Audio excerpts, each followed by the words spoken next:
আজকে যে আমি গল্পটা বলতে যাচ্ছি সেই গল্পটা আমার ছেলের সাথে ঘটে যাওয়া আমার একটি ঘটনা।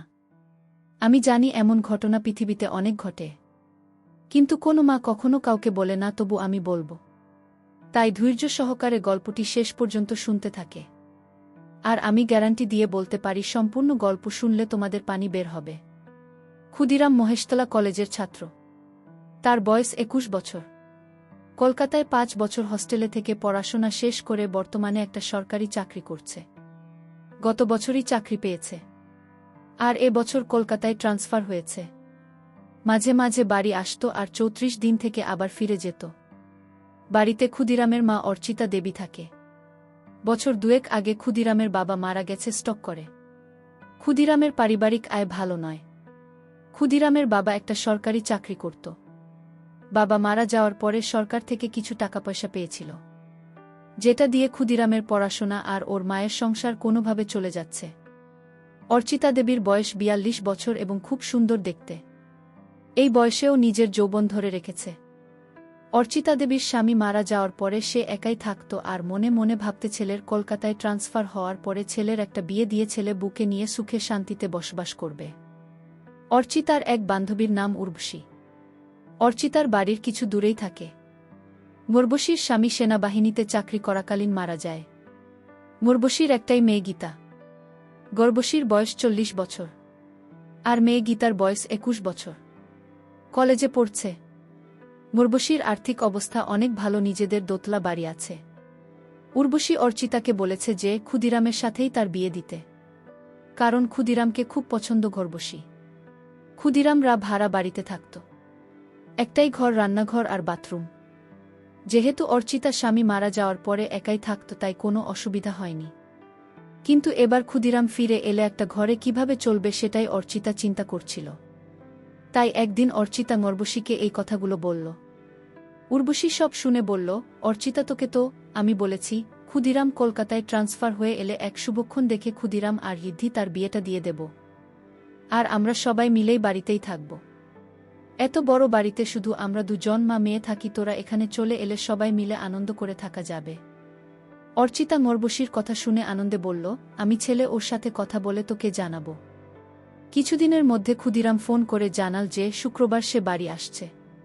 প্রায় 6 মাস পরে ক্ষুদিরাম বাড়ি ফিরছে বলে সেদিন অর্চিতা ভালো ভালো রান্না করে রেখেছিল। তারপর স্নান করে একটা ভাল শাড়ি পরে ছেলের জন্য অধীর আগ্রহে অপেক্ষা করছিল। প্রায় একটা নাগাদ ক্ষুদিরাম বাড়ির সামনে এসে দরজায় কড়া নাড়ল। অর্চিতা দরজা খুলে দেখল 3-4টা ব্যাগ হাতে আর কাঁধে নিয়ে ক্ষুদিরাম হাসি মুখে দাঁড়িয়ে আছে। ঘরে এসে ব্যাগগুলো নামিয়ে মাকে জড়িয়ে ধরল ক্ষুদিরাম। অর্চিতা ক্ষুদিরামকে জড়িয়ে ধরে থাকল কিছুক্ষণ। তারপর ছেলের হাত থেকে নিজেকে ছাড়িয়ে অর্চিতা বলল, অনেক বেলা হয়ে গেছে ক্ষুদিরাম, যা স্নান করে নিয়ে আগে খেয়ে তারপর না হয় ব্যাগগুলো থেকে সবার করবি আর গল্প করা যাবে। ক্ষুদিরাম বলল, ঠিক বলেছ মা, খিদেতে পেট বলছে, আমি তাড়াতাড়ি স্নান করে আসছি। তুমি খাবার? এই বলে ক্ষুদিরাম বাথরুমে চলে গেল। ভেতরে দেখল ওর মা ওর জন্য একটা হাফ প্যান্ট আর তোয়ালে রেখে দিয়েছে।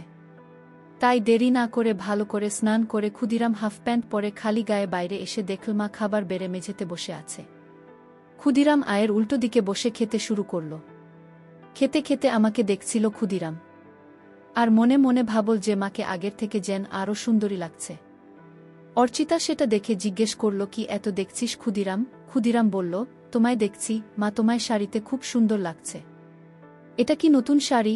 অর্চিতা বলল, না রে, এটা পুরনো শাড়ি, তবে খুব কম পড়েছে বলে এটা নতুনের মতো লাগছে। ক্ষুদিরাম বলল, মা, চাকরি তো আমি পেয়ে গেছি, এবার আর তোমার কোনো দুঃখ রাখব না। অর্চিতা হেসে বলল, সে আমি জানি ক্ষুদিরাম, আমি এখন অনেক নিশ্চিন্ত যে তুই এবার আমাদের দুজনের সংসার চালাতে পারবি। এই শুনে ক্ষুদিরাম হেসে বলল, সে আর বলতে না, আমার সুন্দরী মাকে আমি এবার থেকে সুখে রাখব। ক্ষুদিরামের কথা শুনে অর্চিত হেসে উঠল। এইভাবে কথা বলতে বলতে দুজনে খাওয়া শেষ করল। অর্চিতা থালা বাসন নিয়ে রান্নাঘরে ধোয়ার জন্য চলে গেল। ক্ষুদিরাম হাত মুখ ধুয়ে ঘরে এসে ব্যাগ থেকে জিনিসপত্র বারো করতে শুরু করল।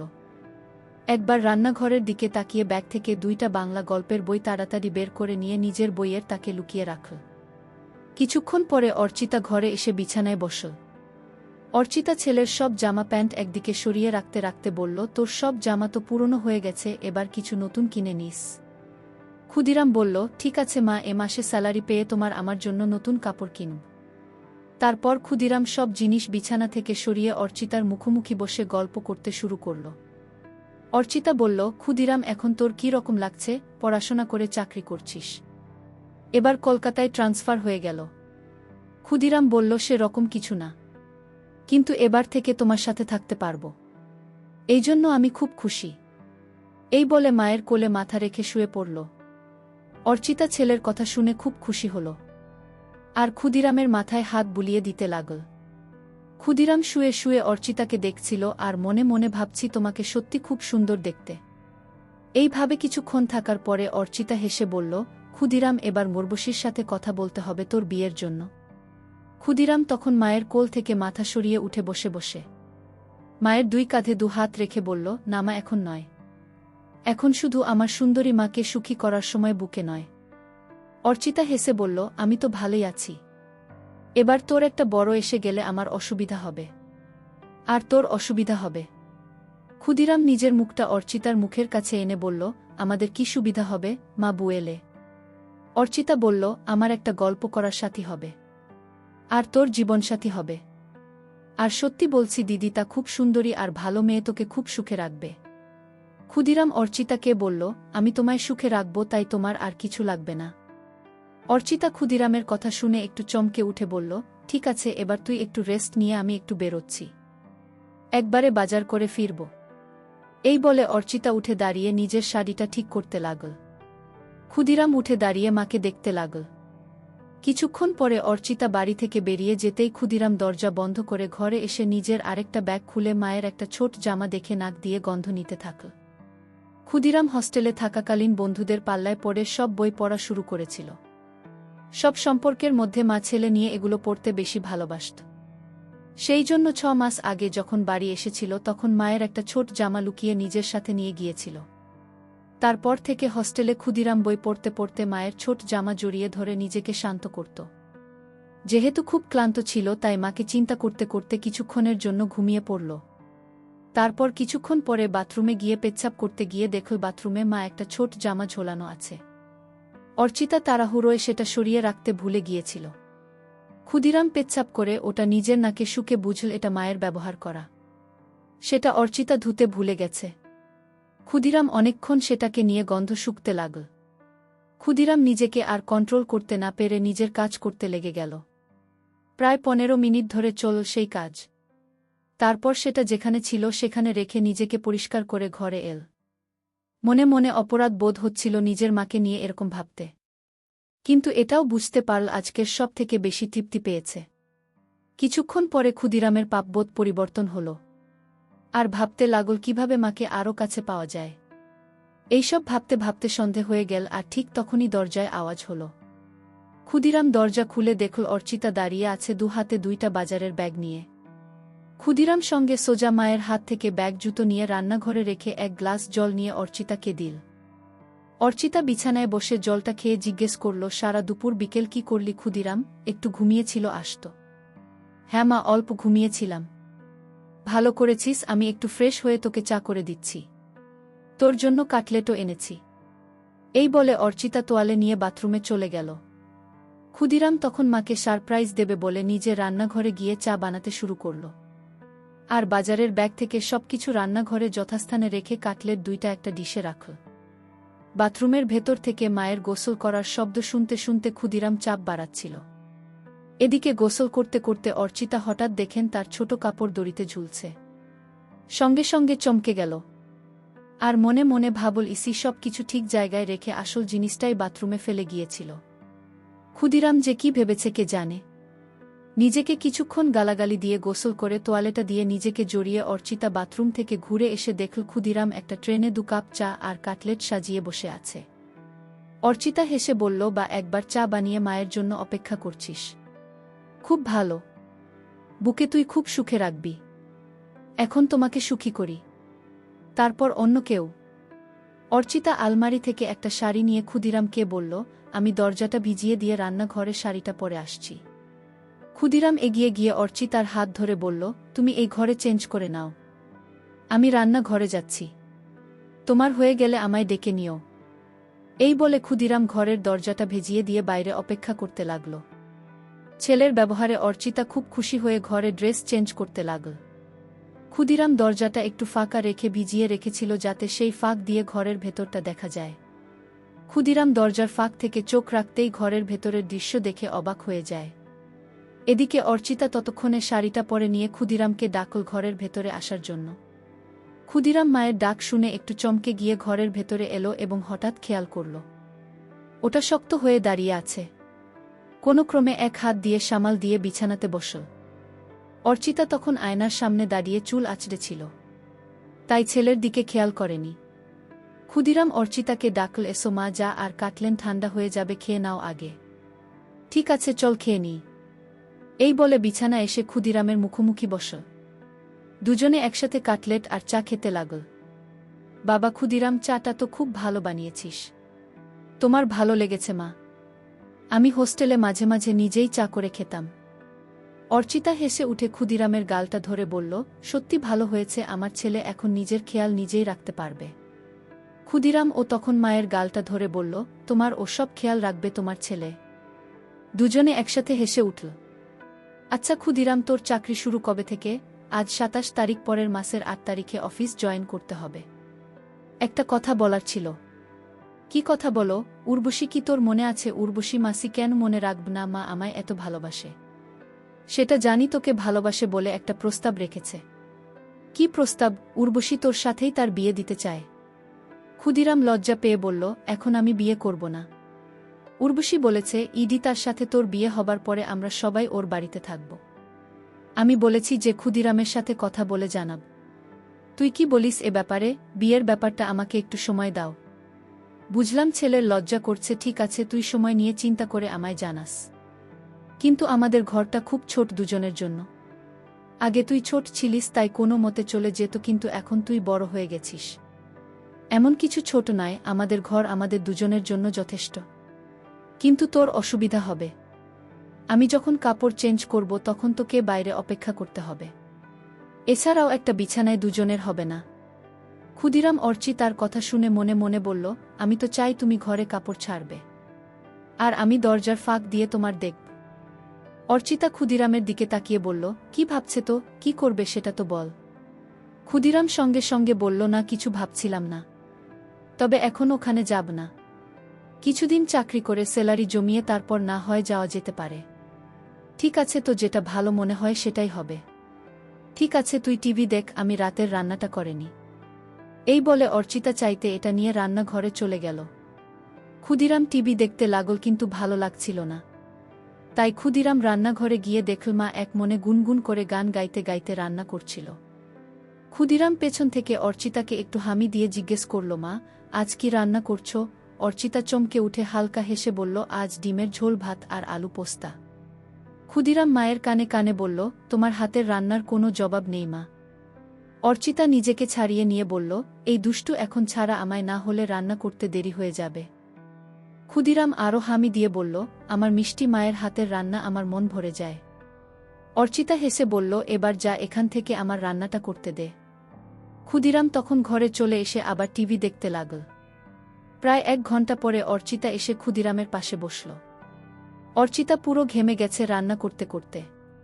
ক্ষুদিরাম বলল, মা, তুমি তো ঘেমে গেছ, শাড়িটা চেঞ্জ করে অন্য কিছু পরে নাও। ছেলের কথা শুনে অর্চিতা বলল, আমি ভাবছিলাম তুই কি ভাববি, তাই অন্য কিছু করছিলাম না। ক্ষুদিরাম অবাক হয়ে অর্চিতা দিকে তাকিয়ে বলল, আমি আবার কি ভাবব? যাও চেঞ্জ করে নাও, আমি রান্নাঘরে যাচ্ছি। অর্চিতা বলল, আমি বাথরুমে চেঞ্জ করে নিচ্ছি, তুই টিভি দেখছি। এই বলে অর্চিতা বাথরুমে চলে গেল। ক্ষুদিরাম মনে মনে ভাবল, আরেকটা সুযোগ নষ্ট হলো আমাকেও ভাবে দেখার। অর্চিতা বাথরুমে গিয়ে নিজের গা ধুতে ধুতে রান্নাঘরে ক্ষুদিরাম এরকমভাবে জড়িয়ে ধরার কথা ভাবতে লাগল। মনে মনে ভাবছিল, ক্ষুদিরাম কি তাহলে ইচ্ছে করে ওসব করছিল না? এটা হঠাৎ হয়েছিল। একটু চোখে চোখে ক্ষুদিরামকে রাখতে হবে, কারণ এই বয়সটা খুব বাজে। এসব ভাবতে ভাবতে স্নান শেষ করে কাপড় পরে নিল। ক্ষুদিরাম না থাকলে মাঝে মাঝে অর্চিতা এক কাপড়ে রাতে ঘুমাত, কিন্তু এখন সেটা আর হবে না।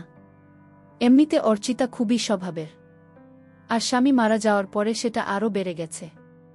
কিছুক্ষণ পরে অর্চিতা বাথরুম থেকে বেরিয়ে এসে ক্ষুদিরামের সাথে বসে একসাথে টিভি দেখতে দেখতে এটা সেটা গল্প করতে লাগল। রাত প্রায় 10টা বাজে ঘড়িতে। এবার খাবার পালাতে অর্চিতা রান্নাঘরে গিয়ে খাবার বেড়ে নিয়ে এল। ক্ষুদিরাম আর অর্চিতা দুজনে মেঝেতে বাবু হয়ে মুখোমুখি বসে খেতে শুরু করল। ক্ষুদিরাম খেতে খেতে মায়ের দিকে তাকাতেই দেখল অর্চিতা নিচু হয়ে যখন খাবার মুখে দিচ্ছিল তখন মায়েরটা নিচে নেমে যাচ্ছিল, আর ক্ষুদিরাম তা দেখা যাচ্ছিল। কিন্তু হঠাৎ অর্চিতা ক্ষুদিরামের দিকে তাকিয়ে দেখতে পায় যে ক্ষুদিরাম ওর দিকে তাকিয়ে আছে। সঙ্গে সঙ্গে নিজের কাপড়টা একটু উপরে তুলে নিল। আর তখন ক্ষুদিরাম আর অর্চিতার চোকাচোকি হল। ক্ষুদিরাম লজ্জায় মাথা নিচু করে ভাবতে লাগল, ইসমা এবার বুঝতে পেরেছে বকে না দেয়। কিন্তু অর্চিতা কিছুই বলল না, শুধু বলল খাবারের দিকে মন দেয়। ক্ষুদিরাম হাফ ছেড়ে বাঁচল। এইভাবে দুজনের খাওয়া শেষ হল। তারপর অর্চিতার সব বাসন ধুয়ে ঘরে এসে মেঝেতেই বিছানা করতে লাগল। সেটা দেখে ক্ষুদিরাম জিজ্ঞেস করল, মা তুমি কি নিচে শোবে? হ্যাঁ রে, বিছানায় দুজনের অসুবিধা হবে। ক্ষুদিরাম সঙ্গে সঙ্গে অর্চিতার হাত থেকে সব কিছু কেড়ে বিছানায় রেখে বলল, এই খাতে আমাদের দুজনের ভালো মতো হয়ে যাবে, তাই তুমি চিন্তা করো না। অর্চিতা কিছু একটা বলতে যাচ্ছিল, কিন্তু ক্ষুদিরামের যে মুখে আর কিছু বলল না। কিছুক্ষণ পরে লাইট অফ করে দুজনে শুয়ে পড়ল। ক্ষুদিরাম ক্লান্ত ছিল, তাই কিছুক্ষণের মধ্যে ঘুমিয়ে পড়ল। অর্চিতা শুয়ে শুয়ে সারাদিনের কথা ভাবতে লাগল, বিশেষ করে রাতে ছেলে যেভাবে এক দৃষ্টিতে তার দিকে তাকিয়েছিল। ভাবতে ভাবতে একটু দূর হয়ে পড়ল। মনে মনে চিন্তা করল যে এবার থেকে ক্ষুদিরামের সবকিছু ভালোমতো লক্ষ্য করতে হবে। এসব ভাবতে ভাবতে অর্চিতা ঘুমিয়ে পড়ল। চিরকাল খুব সকাল সকাল ঘুম থেকে ওঠা উচিত আর অভ্যাস। অর্চিতা ঘুম থেকে উঠে ক্ষুদিরামের দিকে তাকিয়ে দেখল ক্ষুদিরাম গভীর ঘুমে আচ্ছন্ন। একটু নিচের দিকে তাকাতে দেখল ক্ষুদিরামের হাফ প্যান্ট কাবু হয়ে গেছে। সেটা দেখে অর্চিতা মনে মনে ভাবল ছেলে এমন কিছু স্বপ্ন দেখছে যাতে তাবু হয়ে গেছে। তারপর নিজের মনে হাসতে হাসতে বাথরুমে চলে গেল। তারপর রান্না করে নিজে স্নান করে শাড়ি পরে চায়ের কাপ হাতে নিয়ে ক্ষুদিরামকে ডাকল। ক্ষুদিরাম ঘুম থেকে উঠে দেখল মা চায়ের কাপ হাতে দাঁড়িয়ে আছে একটা সুন্দর শাড়ি পরে। কটা বাজে মা? এত সকালে তোমার স্নান হয়ে গেছে? 10টা বাজছে, আমায় একটু উর্বশীর সাথে বেরোতে হবে, তোর জন্য রান্না করা আছে। দুপুরে স্নান করে খেয়ে নিস, সন্ধেবেলায় আবার দেখা হবে। ঠিক আছে মা, তুমি চিন্তা করো না, কাল তো রবিবার। কেন, কোথাও বেরোবি নাকি? ক্ষুদিরাম অর্চিতার হাত থেকে কাপটা নিয়ে টেবিলে রেখে অর্চিতাকে ধরে একটা পাপা দিয়ে বলল, দেখি কি প্ল্যান করা যায়। অর্চিতা নিজেকে ছাড়াবার চেষ্টা করে বলল, আবার দুষ্টুমি হচ্ছে, আমার শাড়ি নষ্ট হয়ে যাবে। এখন ছাড়া আমায় পরে জড়িয়ে ধরার অনেক সময় পাবি। তোমায় ছাড়তে ইচ্ছে করছে না মা। এই বলে আবার অর্চিতাকে ধরে ক্ষুদিরাম আর মায়ের শরীরের ক্ষমতা অনুভব করতে থাকে। অর্চিতারও ভাল লাগছিল, কিন্তু ওর দেরি হয়ে যাবে। তাই জোর করে ক্ষুদিরামকে সরিয়ে দিয়ে বলল, আমি এবার আসি, বুঝি না হলে দেরি হয়ে যাবে, তুই সময়মতো খেয়ে নিস। ঠিক আছে মা, তুমি একদম চিন্তা করো না, সাবধানে যেও। এরপরে অর্চিতা নিজের শাড়িটা ঠিক করে ক্ষুদিরামের দিকে একটা হাসি দিয়ে ঘর থেকে বেরিয়ে গেল। ক্ষুদিরাম দরজা বন্ধ করে ঘরে এসে চা খেতে খেতে চিন্তা করল কি করবে সারাদিন। কিছুক্ষণ বসার পরে আলমারিটা খুলে মায়ের ছোট কাপড়গুলো বের করে বিছানায় রাখল। দেখল সেগুলো অনেক পুরনো হয়ে গেছে। কিছুক্ষণ না দিয়ে সবগুলো শুকে আবার যথাস্থানে রেখে দিয়ে আলমারিটা বন্ধ করে দিল ক্ষুদিরাম। তারপর ক্ষুদিরাম ঘরটা আর রান্নাঘর পরিষ্কার করল। ক্ষুদিরাম মনে মনে একটা মতলব করল, কি করে মাকে প্রতিদিন ওভাবে দেখা যায়, কারণ শাড়ি চেঞ্জ করার সময় বেশিক্ষণ দেখা যায় না। তাই ভাবল বাথরুমে একটা ফুটো করতে পারলে স্নান করাটা ভালোমতো দেখতে পাবে। একটা হাতুড়ি আর পেরেক নিয়ে বাথরুমের দরজায় ক্ষুদিরাম একটা ফুটো করে দিয়ে দেখল যে ফুটোটা একদম সঠিক জায়গায় হয়েছে, যেখান থেকে ভেতরের দৃশ্য ভালোবাসে দেখা যাবে। তারপর স্নান করে খেয়ে নিয়ে একটু ঘুমোতে গেল ক্ষুদিরাম। ঘুম থেকে উঠে দেখল যে সন্ধে হয়ে গেছে আর অর্চিতার আসার সময় হয়ে গেছে। কিছুক্ষণের মধ্যে দরজায় আওয়াজ শুনে ক্ষুদিরাম দরজা খুলে দিয়ে দেখল অর্চিতা এসেছে। ভেতরে এসে অর্চিতা বলল, ক্ষুদিরাম দুপুরে খেয়েছিস তো? হ্যাঁ মা, খেয়েছিলাম। তোমার দিনটা কেমন কাটল? অর্চিতা বিছানায় বসে ফ্যানের হাওয়া খেতে খেতে হেসে বলল, আমার আবার দিন কেমন কাটবে, যে রকম কাটার সে রকম কেটেছে। তুমি যাও বাথরুমে ফ্রেশ হয়ে এসো, আমি চা বানাচ্ছি। অর্চিতা সেটা শুনে বাথরুমে চলে গেল আর ক্ষুদিরাম ও রান্নাঘরে চলে গেল। অর্চিতা বাথরুমের দরজা বন্ধ করতে ক্ষুদিরাম দরজার ফুটোয় চোখ রাখল।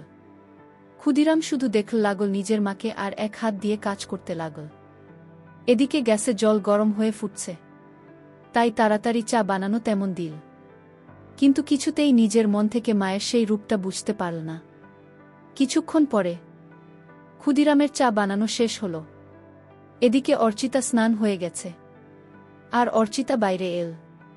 ঘরে গিয়ে অর্চিতা চুল আঁচড়াতে লাগল, আর ক্ষুদিরাম চা নিয়ে এসে বিছানায় বসে অর্চিতাকে দেখছিল।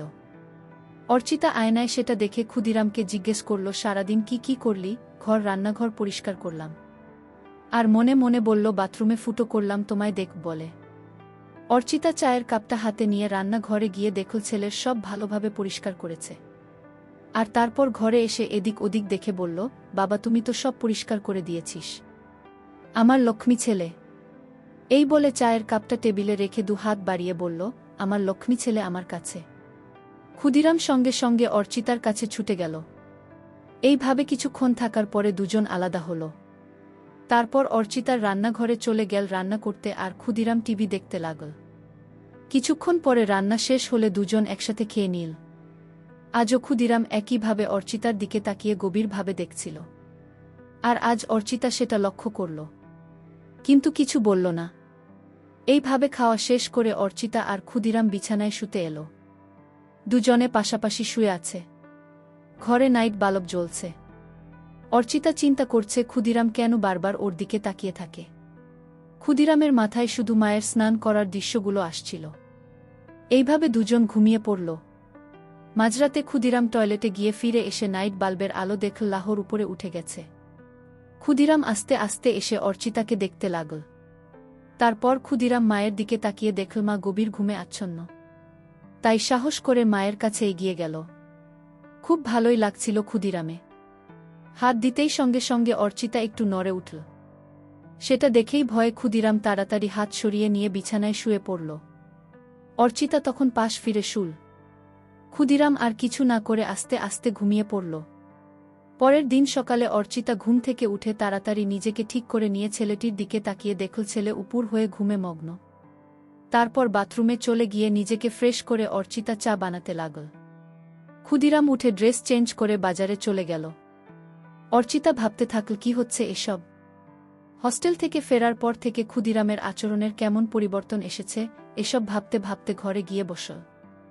বাজার যেহেতু অনেক দূরে, তাই ক্ষুদিরামের ফিরতে ফিরতে আরও 1 ঘন্টা লাগবে। এদিক ওদিক দেখতে দেখতে হঠাৎ দেখল ক্ষুদিরামের বইয়ের তাকে বইগুলো কেমন যেন অগোছালো আছে। তাই অর্চিতা বইগুলো তাক থেকে নামিয়ে ঘোচাতে লাগল। আর মনে মনে ভাবল ছেলে রান্নাঘর সব পরিষ্কার করেছে, অথচ নিজের বইয়ের তাক সাজাতে ভুলে গেছে। একটার পর একটা বই সাজিয়ে রাখতে রাখতে অর্চিতা দেখল একটা মোটা বইয়ের ভেতর কিছু জানা আছে। বইটা খুলতেই দেখল একটা পাতলা বই মলাট দেওয়া। অর্চিতা ভাবতে লাগল কি বই যে মোটা বই এর ভেতরে ক্ষুদিরাম রেখেছে। গল্পের বইটা হাতে নিয়ে একটা পাতা উল্টোতে কভার ফটো আর নাম দেখে অর্চিতা চমকে উঠল। বই যা দেখল তাতে তো নিজের চোখকে বিশ্বাস করতে পারছে না। এও কি সম্ভব? পাতা উল্টাতে দেখল মা ছেলের গল্প। সূচিপত্র দেখে আরেকবার চমকালো অর্চিতা। একটা গল্পের কিছুটা অংশ পড়ল। অবাক হয়ে ভাবতে লাগল এটা কিভাবে সম্ভব, আর ক্ষুদিরাম এই বই পেল কোথায়? তাহলে কি এসব গল্প করে সে আমাকে নিয়ে ওসব কথা ভাবে? অর্চিতা বিছানায় শুয়ে শুয়ে 2টা গল্প শেষ করল এবং এতটাই উত্তেজিত হয়ে গেল যে বিছানায় শুয়ে শুয়েই তারপর বইটার জায়গা মতো রেখে দিয়ে বাথরুমে চলে গিয়ে অর্চিতা নিজেকে পরিষ্কার করল। অনেক দিন পরে আজ পরিচিত খুব উত্তেজনা অনুভব করল। হঠাৎ দরজার আওয়াজ শুনে অর্চিতা দরজাটা খুলে দেখল ক্ষুদিরাম। ক্ষুদিরাম ভেতরে এসে মাংসটা মায়ের হাতে দিল। মায়ের দিকে তাকিয়ে দেখল মায়ের কপালে ঘাম আর মায়ের চোখ মুখটা কেমন যেন লাগছে। সঙ্গে সঙ্গে ক্ষুদিরাম মায়ের 2 গালে 2টা হাত রেখে জিজ্ঞেস করল, মা তোমার কি শরীর খারাপ লাগছে? এত ঘেমে আছো কেন? অর্চিতা নিজের ঘন্টা মুছে বলল, কিছু না বাবা, গরম করছিল তাই। ক্ষুদিরাম তখন বলল, ঠিক বলেছ মা, আজ বেশ গরম। ক্ষুদিরাম বলল, মা আমি একটু বেরোচ্ছি, এক বন্ধুর সাথে দেখা করে চলে আসব। ঠিক আছে, বেশি দেরি করিস না, আমি রান্না তাড়াতাড়ি করে নেব। এই বলে ক্ষুদিরাম বেরিয়ে গেল। অর্চিতা দরজা বন্ধ করে ভাবল আর একটু হলেই ছেলে বুঝতে পারত যে এটা গরমের ঘাম নয়, এটা অন্য কিছুর ঘাম। এই ভেবে নিজের মনে হাসতে লাগল। গল্পের বাকি অংশ পরের ভিডিওতে দেওয়া হবে, তাই সবাই চ্যানেলটি সাবস্ক্রাইব করে রাখো।